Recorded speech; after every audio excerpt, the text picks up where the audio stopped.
Tesla has only a handful of colors to choose from, so vinyl wrapping is a great way to express yourself, personalize, and just really stand out. So today we talk about all the basics and everything you need to know to wrap your vehicle. So in its simplest form, it has an adhesive on this side and then the color on the other side. It's made out of PVC and it's used to customize your vehicle. So it can take between 2 days all the way to 7 days, or sometimes a bit longer depending on the complexity of the project. You know, there's a lot of prep work that goes into place, like removing the emblems and the badges and other parts that you may have to get the full coverage. So it really depends. As far as the types of vinyl, you're going to be looking at satin, matte, and glossy. Those are the basic ones that you have access to.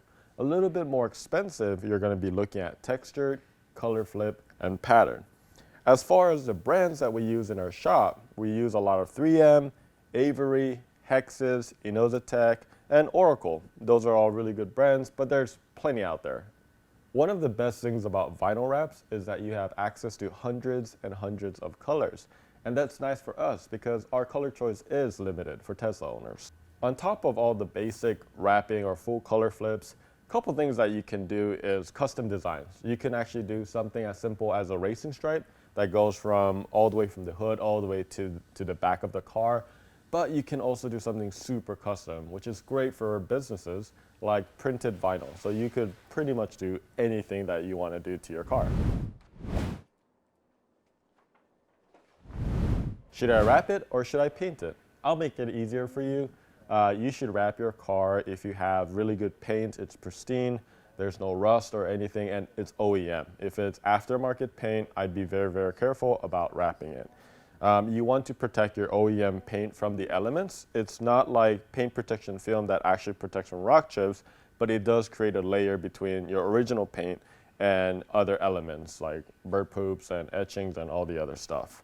If you like changing your color often, it's a great choice because it does last sometimes over 5 years, but between 2 to 5 years. And then if you decide, you could take it out and then put another color in. And lastly, if you want to change your color in a matter of days rather than weeks. Painting does have a longer process. You have to wait for it to dry, and it's just a lot more complex. Whereas wrapping, you could do it between 2 to 7 days. So the lead time is a lot shorter. So I guess the most common practice in a wrap shop is to hide every single exterior surfaces. What I mean by that is it's really normal to see anything that you see from the outside to hide. Once you get into the inside part, let's say like the door jambs, those are typically not wrapped. So if you really want every single inch wrapped, you can actually ask your shop, but keep in mind they will charge you a pretty penny to do that. It depends on whether you take care of it or not. If you hand wash it frequently, once or twice a month, and you don't go through an automatic car wash, you're really looking at lasting 5+ years. But typically, a lot of the manufacturers do provide a warranty. For example, 3M has a warranty for areas that don't get a lot of sun exposure is a 3-year warranty. And then the one that gets a lot of exposure like the hood or like the roof, they do give a 1-year warranty. Also, shops may give you a warranty themselves as well. For us, it's a 1-year warranty from anything pretty much. So just make sure to ask that for whoever you're getting it done with.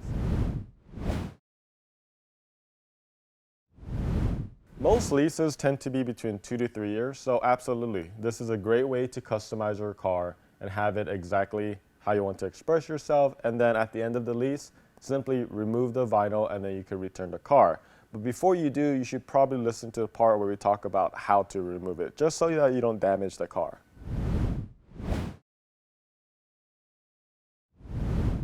One benefit of wrapping your Tesla is that it shouldn't damage your OEM paint when you do remove it. However, you do need to do it carefully and also in a way that provides the least amount of tension when you pull it.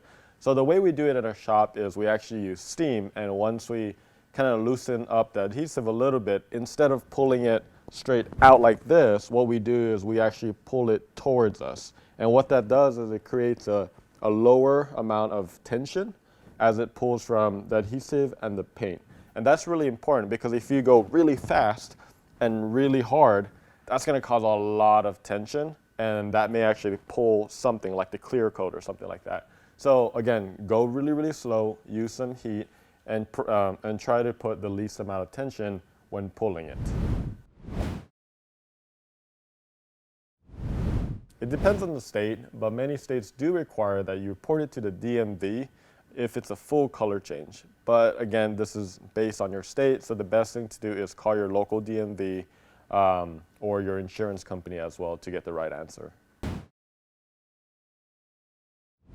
It's important to wash your vinyl wrap Tesla frequently. If you have bird poop or bug stains, it will etch, so it's really good to have something like a waterless wash and then using a microfiber and getting it off right away. On top of that, a best way to wash it is going to be the 2-bucket method. It's really good to use a pH balance like our car wash shampoo, and then you can see our video over here about how to do that. And also you can use a foam cannon or pressure washer as well. But when you do use a pressure washer, it does exert a large amount of force.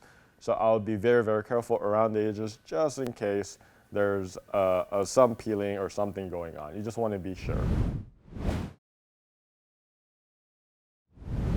Absolutely. There's a lot of resources out there on YouTube, on forums, and everywhere. And if you are wrapping your Tesla by yourself, feel free to contact us, and we'll be happy to give you some tips along the way. It costs between $3,000 to $12,000, and we're going to break it down of why it costs that much. So there's 3 things that you're looking at when you look at the pricing of the project. You're looking at the cost of vinyl, the labor, and then the location of the shop. Those 3 things matter. So as far as the vinyl, we talked earlier in the video about the types of vinyl. When you look at the basic colors, you're really looking at $600 a roll. When you're looking at color flips, you're looking at $800 around there. You're looking at chrome or a textured, you're looking almost like $1,200, $1,300. And then you get into chrome, you're going at very, very expensive rates in the thousands, right? And not only that, some vinyl is even harder to work with, which means it'll take a longer time. So that being said, cost of vinyl does matter in the cost of your project. The next thing is labor. How much do we have to disassemble? How hard is it? How much inlays do we have to do? What kind of curves does it have? All those do matter, and those get factored into the pricing, because if it takes us longer, that's just we gotta be able to compensate our wrappers. And lastly, it's a shop location. So if I was operating out of Palo Alto or like San Francisco, where rent is crazy high, then I can't charge the lowest rate in the US. It has to be factored into being able to run the company. So that being said, what we charge here may be way cheaper than San Francisco, and it probably is, and so on. So just keep that in mind when looking at the pricing. Well, that's a wrap. Thank you guys so much for watching. Please, please, please help us by subscribing to our channel. It helps us keep us afloat and also allows us to create videos like this every single Monday. So please hit that subscribe button and that bell, and we'll see you in the next video.